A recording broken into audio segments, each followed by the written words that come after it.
Happy hump day.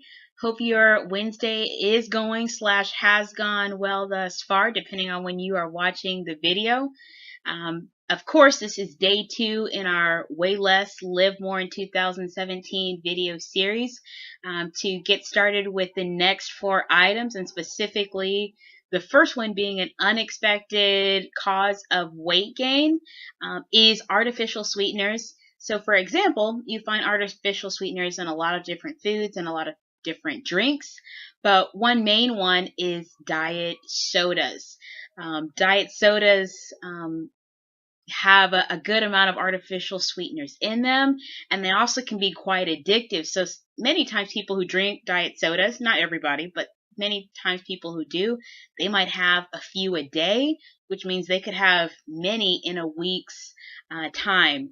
And a couple of the main issues with artificial sweeteners is that many of them don't break down in our body so easily.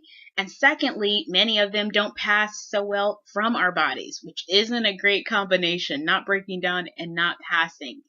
So it's good to start to incorporate or to add natural sweeteners into our consumption to help start to curb some of our cravings for the artificial sweeteners. So agave, maple syrup, maple sugar, these are a few amongst several natural sweeteners that are good for us. With natural sweeteners, they're really awesome because they're less processed than refined white sugar, for example, and they also create fewer fluctuations in blood sugar levels, which for all of us, that's a good thing, but especially for those of us that already have some issues with blood sugar levels, natural sweeteners are great.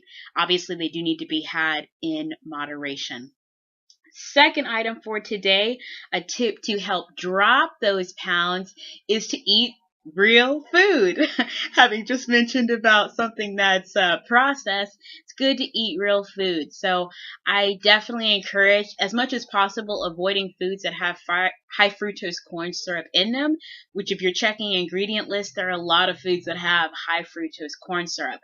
And in regards to ingredient lists, becoming a student of those lists. So if you see lists that have a lot of items that are hard to pronounce and hard to understand, typically what that means is that they're highly processed.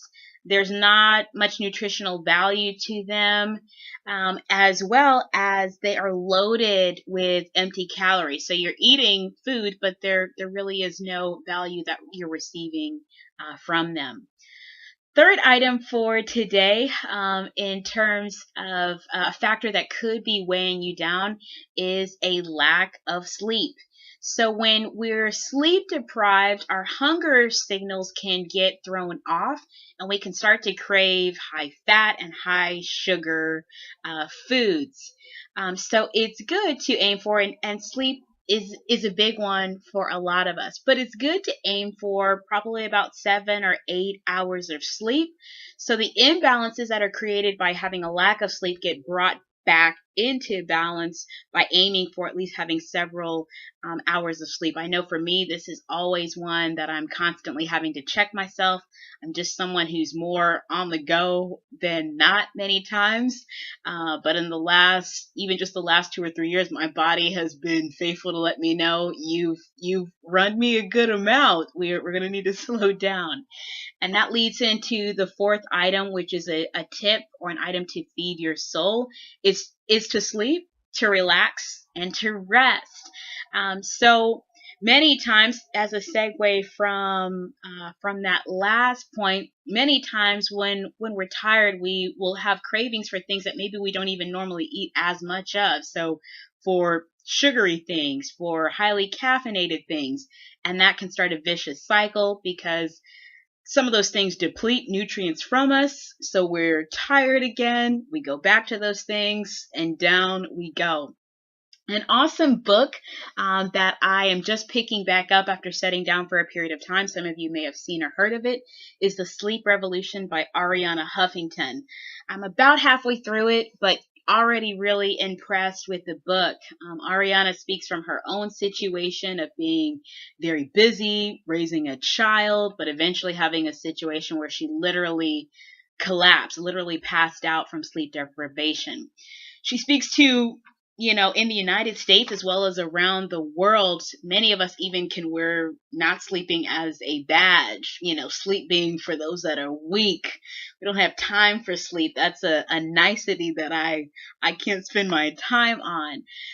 In the one sense, it is a decision that we can make to unplug for the night, to stop what we're doing and to go to bed at a certain time. But on the other hand, if we're not making the decision to give our body the restorative sleep that it needs, we will in fact suffer behind it. So even if, for example, it's taking little breaks throughout your day, maybe in the late afternoon, or maybe you don't even go to sleep, but you just sit down, lay back, or lay down for maybe 20 minutes just to give your body a chance to rest.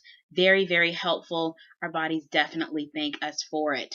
So if you've read that book, are reading that book, or want to read that book, let me know. I'd love to hear what you think about that book. Maybe you're further along than I am. Looking forward to speaking with y'all on Friday. Have a great rest of your day.